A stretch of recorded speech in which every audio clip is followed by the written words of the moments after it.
Arutwo 80 a thukuru wa secondary wa Rioga kaunti-ini ya Nyamira nĩ marahonokirie mutino wa mwaki na nguraro nini na marathie na mbere na kwamukira urigitani thibitarĩ-inĩ wa Oasis Msobeti.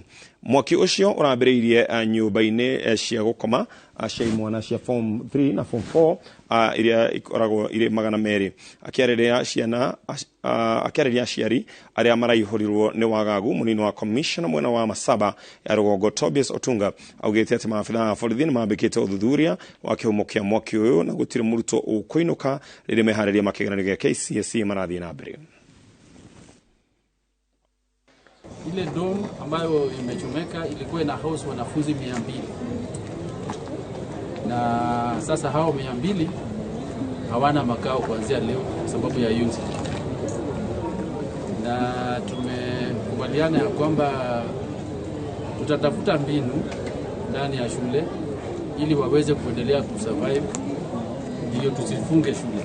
So shule haitafungwa kwa sababu ya hii mkasa. Nilisikia asubuhi radio ikitangaza shule ya Rioga imeungua, dorms imeungua. Halafu tukakimbia kuona, tukakuta form 4 dorms ndio imeungua boys. Nikaambia mwalimu nitafutie mtoto wangu, akanitafutia nikakuta ako sawa. Mwenye ako form 1 sasa yeye ndiye aliumia mguu, amepelekwa Keroka. Kama wasasi tungeomba county government kwa sababu watoto wenye wamechomekewa ni wa form 4. Hiyo dormitory sana ni ya form 4. Waangalie waweze kutusaidia, hata hiyo serikali kubwa iweze kutusaidia. Wasasi walikucha, watu wa kijiji tulifurika hapo fulifuli, tukaanza kusima shule, tukasaidiana tukaleta maji. Sasa kulikuwa na wanafunzi hapo.